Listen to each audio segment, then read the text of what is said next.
Welcome sa Dries TV. Kung interesado ka sa ganitong news, huwag kalimutang isubscribe ang ating YouTube channel. Maraming salamat! Welcome back again sa ating YouTube channel mga kakimpaw, and sa update natin ito ang pag-uusapan natin ay tungkol sa mga importanteng kaganapan kina Kim and syempre kay Paula Avellino. Pero bago po ang lahat, maraming salamat sa inyong patuloy na pagsuporta at pagsabaybay sa mga daily update natin. Kaya naman bilang pasasalamat, narito po ang ilang napili kong komento patungkol ito sa naging previous update. Unang komento mula po ito kay Ginang Norma Cola. Sabi niya, Bambi Moreno, kung ayaw nyo kay Kim at Paolo, wag, di ka pinipilit. Wag mo lang kaming saktang mga seniors dahil ipaglaban namin si Kim at Paolo. Sana ipikit mo yung mata mo, siguro you understand what I'm saying. Di ko naman gusto para ka lang kay Jay. Thank you, Doris. Ilabas ko lang ang sakit. Sana itigil niya ang negatibong mga komento din. Di totoo. God bless as always. Maraming salamat sa komento, Ginang Norma Call.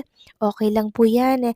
Ilabas nyo lang po mga kakimpaw ang sakit na nararamdaman po ninyo dito po sa comment section at babasahin ko po yan. Para nang sa ganon, maibsa naman po at makaluwag-luwag yung inyong dibdib. So, huwag po kayong magpapaka-stress at magpapa-apekto sa mga sinasabi nila. Okay? Kasi tayo alam natin ang katotohanan. So, sariling opinion po niya yun mga kakimpaw, kaya hayaan natin siya. Kasi alam natin kung ano talaga ang meron kay Kim and Paolo Avellino.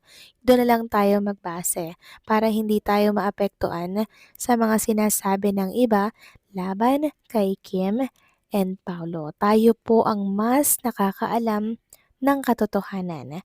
Kaya huwag tayong papadala sa paninira at sa mga sinasabi or komento ng mga tao sa paligid. So maraming salamat sa komento, Ginang Norma Call. Relax lang po kayo. God bless. Mabuhay kayo. At ang next comment naman mula po kay Ginang Nenita.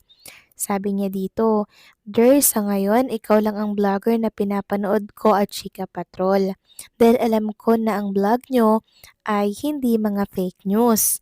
At alam ko naman sa sarili ko kung anong fake news at hindi totoo. Ako ang taong hindi matitinag at hindi madaling madadala sa mga sabi-sabi lang. Para sa akin, mas malaki ang halaga sa action kaysa salita lang. Noon pa sa promotion ng Kim Pao sa Linlang, start ako na hook sa kanila nang nakita kong kakaibang excitement at kilos ni Paulo.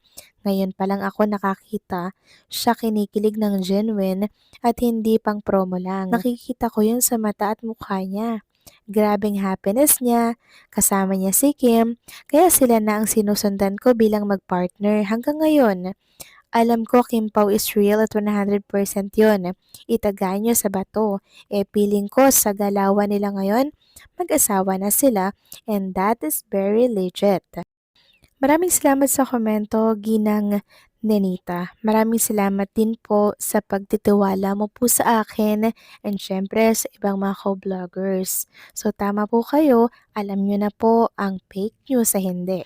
And yes, tama po kayo dyan, Ginang Nenita. Ibang-iba talaga ang galawan ni Paolo Avellino since day one pa lang kay Chinita Princess. Iba po kasi talaga pag 15 years mong inantay ang isang babae mga kakimpaw. Talagang napaka-genuine ng galawan ni Paolo na ipinapakita kay Kim Chu. Kaya naman, walang duda mga kakimpaw. Huwag po tayong maniwala sa mga binabato ng iba na paninira laban sa kanila. Malaki na po tayo, alam natin ang totoo sa hindi.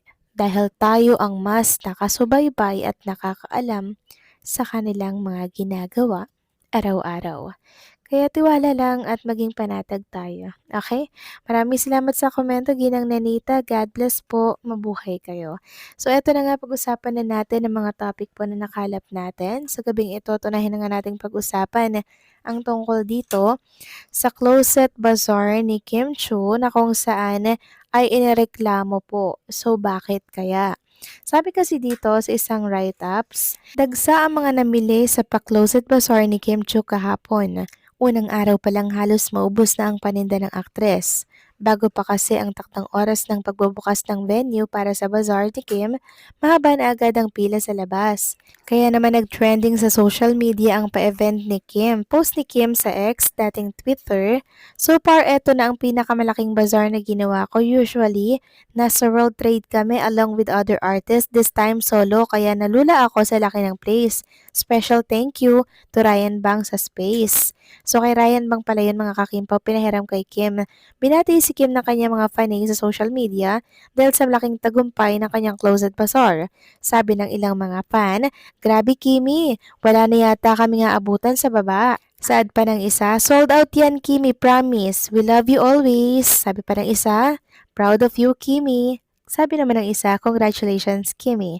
Sa kabila ng malaking tagumpay ng bazaar ni Kim, may mga nakiusap na wag daw pakyawin ang mga paninda ng TBOs. Sabi po ng isang netizen, "Shout out kay Kim Chu. Dapat may sistema ang pagpapapasok sa kanyang closet bazaar.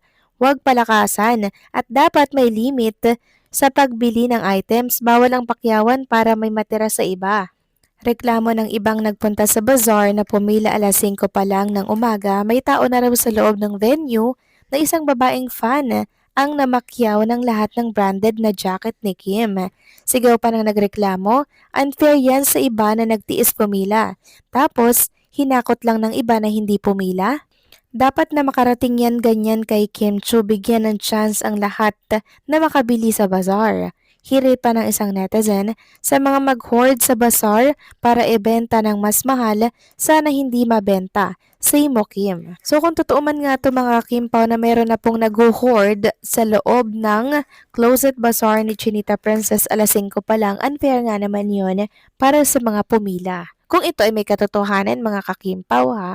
At sana makarating po ito kay Chinita Princess para maging istrikto sila sa pagpapapasok po ng mga tao.